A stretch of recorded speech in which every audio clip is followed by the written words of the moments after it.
Leitura diária. Livro de Juízes, capítulo 8. A derrota de Zeba e Zalmuna. Os efraimitas perguntaram então a Gideão: por que você nos tratou dessa forma? Por que não nos chamou quando foi lutar contra Midian? E o criticaram duramente. Ele, porém, lhes respondeu: que é que eu fiz em comparação com vocês? O resto das uvas de Efraim não são melhores do que toda a colheita de Abiezer? Deus entregou os líderes midianitas Oreb e Zeeb nas mãos de vocês.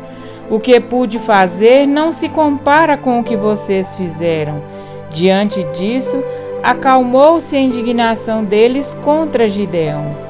Gideão e seus 300 homens já exaustos continuaram a perseguição, chegaram ao Jordão e o atravessaram.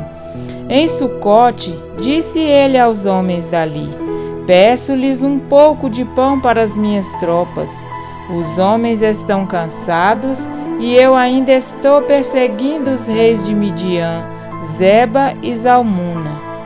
Os líderes de Sucote, porém, disseram: ainda não estão em seu poder Zeba e Zalmuna? Por que deveríamos dar pão às suas tropas? É assim? Replicou Gideão: quando o Senhor entregar Zeba e Zalmuna em minhas mãos, rasgarei a carne de vocês com espinhos e espinheiros do deserto. Dali subiu a Peniel e fez o mesmo pedido aos homens de Peniel. Mas eles responderam como os de Sucote. Aos homens de Peniel ele disse: quando eu voltar triunfante, destruirei esta fortaleza. Ora, Zeba e Zalmuna estavam em Carcor, e com eles cerca de 15.000 homens. Estes foram todos os que sobraram dos exércitos dos povos que vinham do leste, pois 120.000 homens que portavam espada tinham sido mortos. Gideão subiu pela rota dos nômades, a leste de Noba e Jogbeá, e atacou de surpresa o exército. Zeba e Zalmuna, os 2 reis de Midian, fugiram, mas ele os perseguiu e os capturou, derrotando também o exército. Depois, Gideão, filho de Joás, voltou da batalha pela subida de Heres.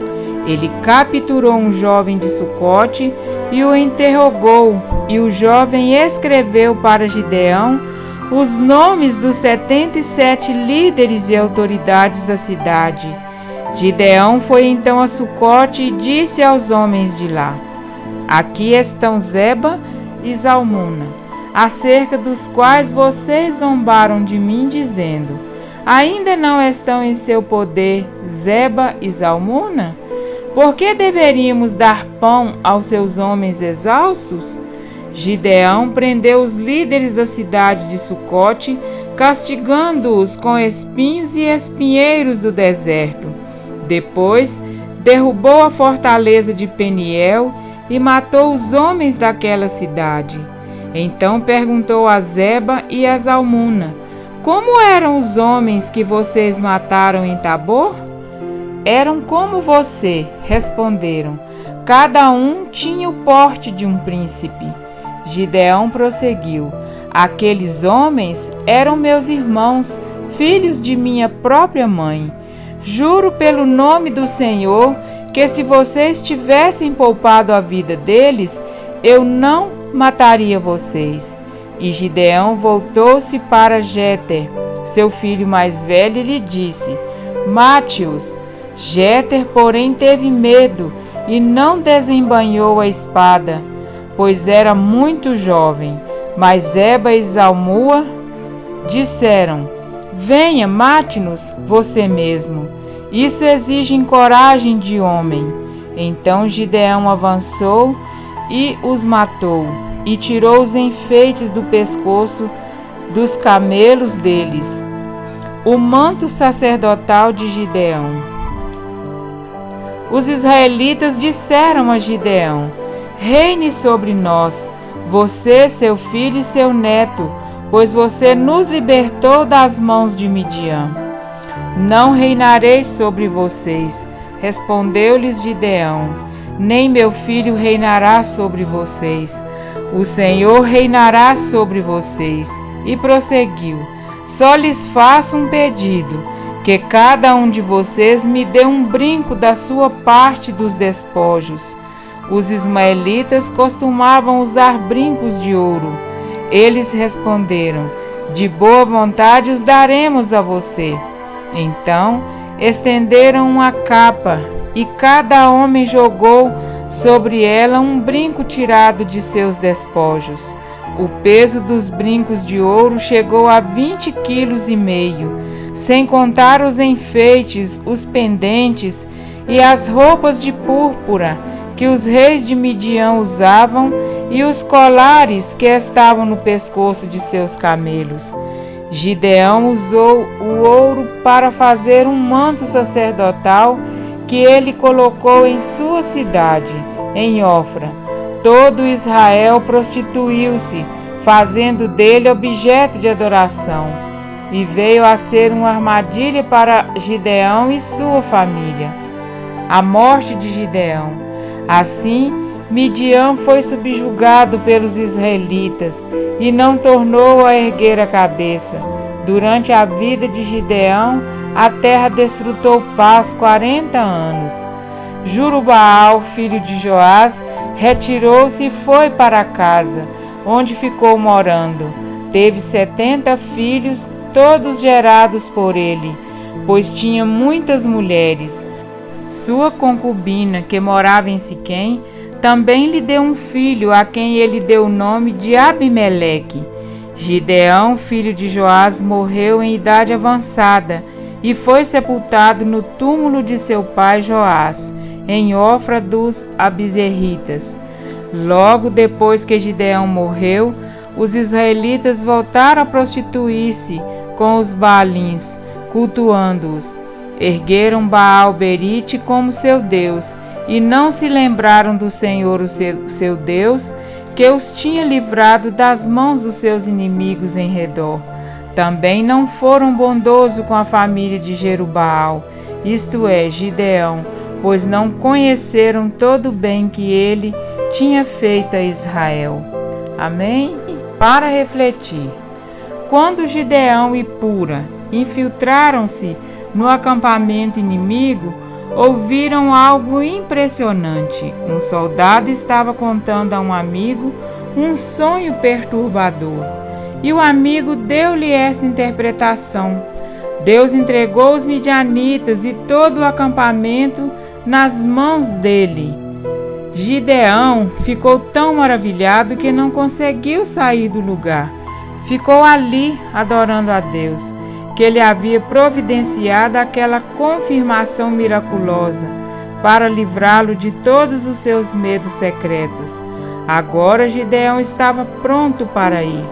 Agora ele sabia que estava pronto. Quando chegou a hora de Gideão realmente partir para o acampamento do inimigo, com os 300 valentes, vemos um fato surpreendente. Em vez de dar armas tradicionais aos seus homens, ele os armou com tochas dentro de potes de argila e trombetas.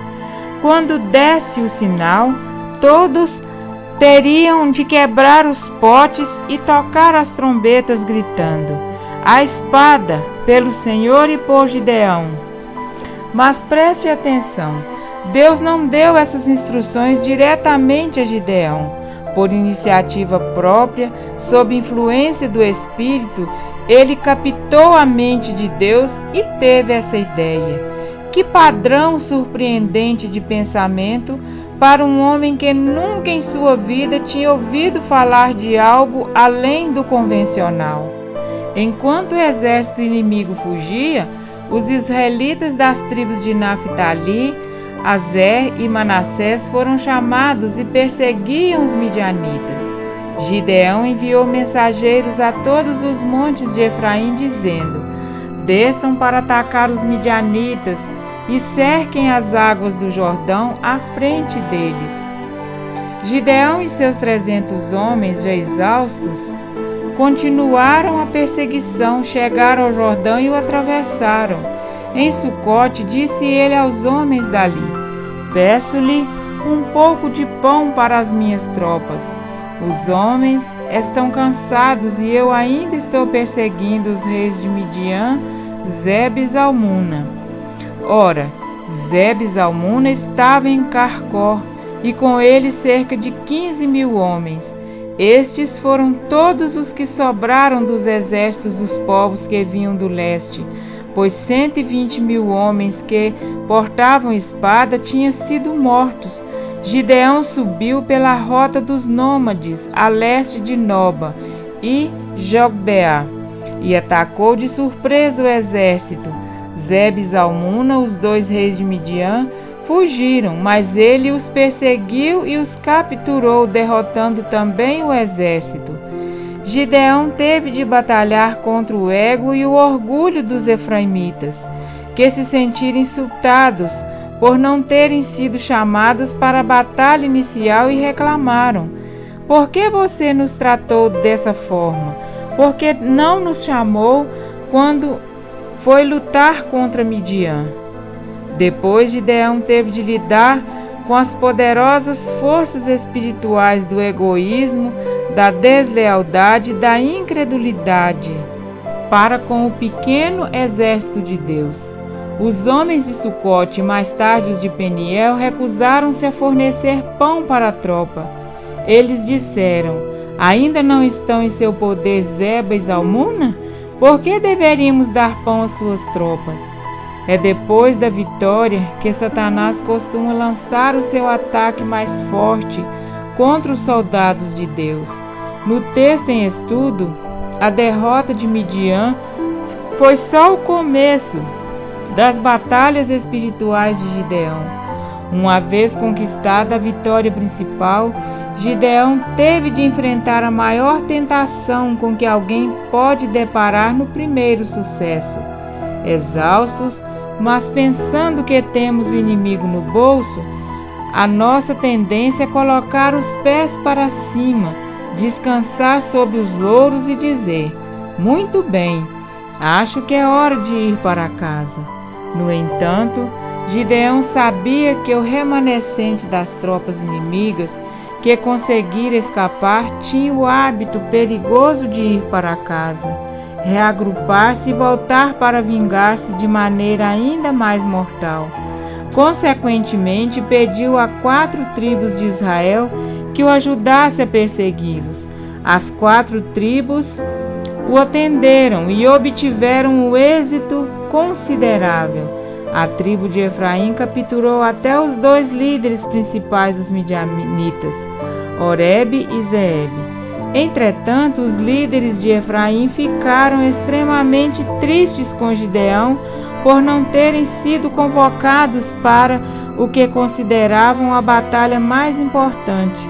Observe que eles nunca levavam em conta o que Deus queria. A raiva, abastecida pelo orgulho e pelo egoísmo, impediu qualquer consideração a respeito dos planos do Altíssimo. Tampouco eles sentiram alegria pelo grande milagre que Deus havia realizado por meio de Gideão. Tudo que podiam sentir era o gosto de uvas amargas, porque eles não haviam sido convidados para a primeira batalha. Enquanto Deus estiver derramando o seu Espírito e operando sinais e maravilhas por intermédio de sua igreja nesses últimos dias, devemos estar atentos para aqueles que em nosso meio sintam-se deixados de lado. Se Deus não operar por meio deles, eles precisam ser trabalhados com o grande amor e com muito tato. Caso contrário, a exemplo de Efraim, poderão tornar-se uma fonte de grande contenda no corpo de Cristo. Amém?